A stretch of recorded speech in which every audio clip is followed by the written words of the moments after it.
La rentabilisation des nouvelles solutions de paiement est assurément un enjeu majeur. Pourquoi?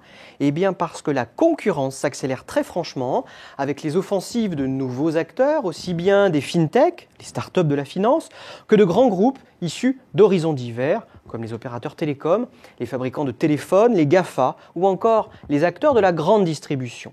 Et ces offensives entraînent une fragmentation toujours plus importante du marché des paiements et parallèlement une multiplication des offres. Sur le seul segment du paiement mobile, on compte Apple Pay, Samsung Pay, Orange Cash, Flash & Pay, des expérimentations des banques françaises, mais aussi Lydia. Dès lors, ce renforcement très net des pressions concurrentielles sur un marché qui n'en est qu'à sa phase d'émergence complexifie sérieusement l'équation à résoudre pour les promoteurs de ces nouvelles solutions.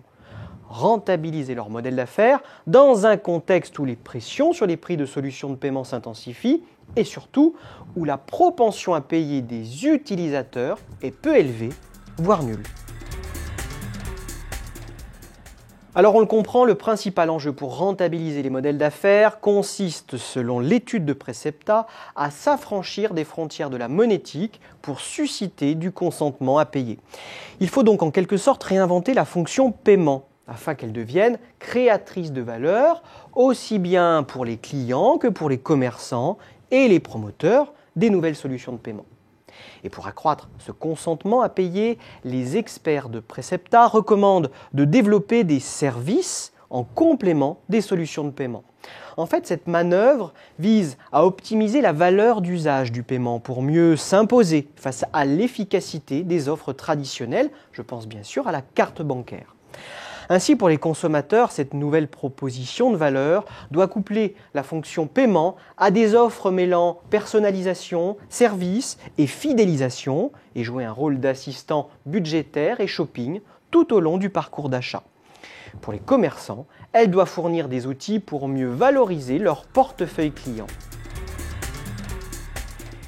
Les services sont donc un élément clé de rentabilisation des modèles. Mais ils ne sont pas suffisants, selon l'étude de Precepta, qui insiste sur un autre élément tout aussi crucial, la construction d'alliances puissantes et complètes avec d'autres opérateurs.